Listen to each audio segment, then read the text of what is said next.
رحیم السلام علیکم۔ آج 29 جولائی بروز سوموار ہم بات کریں گے دو اہم ایشوز کے حوالے سے۔ پاکستان تحریک انصاف کی جانب سے ایڈ ہاک ججز کی تعیناتی سے متعلق جو اہم پیش رفت سامنے آئی ہے، جو پاکستان تحریک انصاف نے سٹینڈ لیا ہے، اس کے اوپر ہم بات کریں گے۔ ساتھ میں آپ کو بتاؤں گا کہ آج منصور علی شاہ صاحب نے بالآخر ایک اہم کیس کی سماعت کی ہے اور بینچ بیٹھ گیا ہے منصور علی شاہ صاحب کا۔ منصور علی شاہ صاحب اب اویلیبل ہیں اور بڑے فیصلے اور بڑی پیش رفت ہمیں نظر آئیں گی developments supreme court of Pakistan میں۔ اس کی تفصیل بھی میں آپ کے ساتھ شیئر کروں گا، اور سب سے اہم چیز یہ ہے کہ معزز چیف جسٹس قاضی فیاض عیسیٰ صاحب کے خلاف جو ایک کمپین کی گئی تھی اور ایک مبینہ طور پر ایک ویڈیو سامنے آئی تھی جس میں تحریک لبیک کے کوئی عہدیدار تھے جن کی جانب سے کوئی گفتگو کی گئی تھی، اس پر باقاعدہ طور پر مقدمہ درج کر لیا گیا ہے ریاست پاکستان کی جانب سے۔ اس کی تفصیل بھی میں آپ کے ساتھ شیئر کروں گا۔ سب سے پہلے میں آپ کو بتاتا چلوں کہ آج ایڈ ہاک ججز کی تعیناتی سے متعلق جو دو ججز، جسٹس سردار طارق مسعود صاحب اور جسٹس مشیر عالم صاحب، یہ دو ججز ہیں جن کی آج باقاعدہ طور پر انہوں نے حلف اٹھایا ہے۔ قاضی فیاض عیسیٰ صاحب نے اپنے قریبی ساتھیوں سے حلف لیا ہے، ایڈ ہاک ججز ہیں، اور یہ 2015 کے بعد تقریباً 10 سال کے بعد ایڈ ہاک ججز کی سپریم کورٹ میں تعیناتی ہے۔ پاکستان تحریک انصاف نے رد عمل دیتے ہوئے کہا ہے کہ کسی بھی اہم کیس میں ان ججز کو بینچ کا حصہ بنانا، اہم کیسز سے مراد جو آئینی معاملات ہیں ان میں اگر کسی اہم معاملے پر ان بینچ اور کوئی بھی کسی سیاسی یا سیاسی جماعت سے متعلق کیس ہے، اس کیس میں یا اس بینچ میں ان ایڈ ہاک ججز کو اگر تعینات کیا جاتا ہے یا بینچ کا حصہ بنایا جاتا ہے تو یہ سپریم کورٹ کی توہین ہوگی، چونکہ سپریم کورٹ کے جو سٹنگ ججز کے اختیارات ہیں وہ کسی اور کو نہیں دیے جا سکتے۔ یہ صرف جو پرائیویٹ لوگوں کے، انڈیویجول کے قتل کے کیسز ہیں، چوری کے مقدمات ہیں، کوئی اور مقدمہ ہے، منشیات کے مقدمات ہیں، ان میں تو بینچ اور ہو بھی سکتا ہے کہ دو رکنی بینچ بنا دیا جائے جو صرف کرمنل کیسز کے اوپر جو سماعت کرے، پھر تو ٹھیک ہے۔ اگر پاکستان تحریک انصاف یہ کہتی ہے کہ اگر جو پولیٹیکل کیسز یا آئینی معاملات میں بھی بینچ کا حصہ بنایا گیا تو وہ اعتراض کر رہے ہیں۔ فواد چودھری نے بھی اس کے اوپر بات کی ہے اور ساتھ پاکستان تحریک انصاف بھی اعتراض کر رہی ہے۔ آج دونوں معزز ججز نے حلف اٹھایا ہے اور حلف کی جو تقریب تھی وہ سپریم کورٹ آف پاکستان میں بڑی خاموشی کے ساتھ یہ حلف تھا، اور اس میں کوئی بڑا آج پروگرام نہیں تھا کیونکہ باتیں یہ کی جا رہی تھی کہ پہلے یہ تھا کہ میڈیا کو بھی نہیں آنے دیا جائے گا، لیکن میڈیا بھی تھا اور میڈیا کی موجودگی میں ہی آج تعیناتی ہوئی ہے۔ مشیر عالم کا نہیں، مظہر عالم کا، شاید میں پہلے مشیر عالم میں نے کہا ہے، جسٹس ریٹائرڈ مظہر عالم، چونکہ مشیر عالم نے تو انہوں نے اپنے آپ کو الگ کر لیا تھا۔ یہ مظہر عالم صاحب ہیں، 27 جولائی کو ان کا نوٹیفیکیشن جاری ہوا تھا، 26 جولائی کو صدر پاکستان نے منظوری دی تھی اور آج 29 جولائی کو انہوں نے حلف اٹھا لیا دو ایڈ ہاک ججز نے، اور مشیر عالم اور مقبول باقر نے وہ اپنے انکار پہ ڈٹ گئے تھے۔ مظہر عالم میاں خیل نے بھی انکار کیا تھا، اس کے بعد پھر اقرار کر لیا، قاضی فیاض عیسیٰ صاحب نے انکار کے باوجود ان کا نام منظور کر لیا، جس کے بعد پھر انہوں نے اقرار کر لیا اور انکار ختم کر دیا۔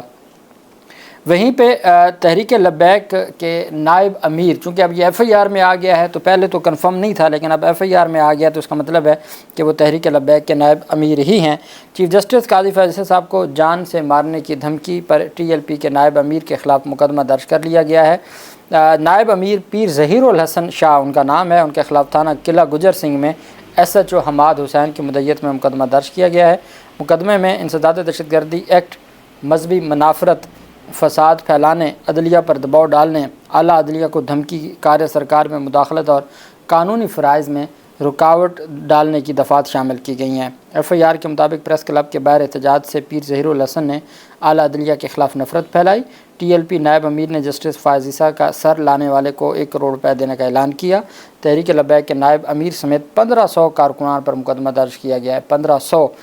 دوسری جانب جو وفاقی حکومت کی جانب سے ایک پریس کانفرنس کی گئی ہے، پہلے تو عطا تارڑ نے وہ ویڈیو بھی شیئر کر دی، حالانکہ وہ ویڈیو شیئر کرنا نہیں بنتا، چونکہ آپ مذمت بھی کرتے ہیں تو ایسی چیزوں کو آپ جب مذمت کرتے ہوئے ان کو پھیلائیں گے تو آپ بھی، اس کا مطلب یہ ہے کہ آپ غلطی کر رہے ہیں، تو ایسی غلطی نہیں ہونی چاہیے، اور ایسی چیزوں کو مذمت کے طور پر آپ نام لکھ دیں، آپ تصویر لگا دیں، لیکن ایسی ویڈیوز کو پھیلانا بھی درست نہیں ہوتا۔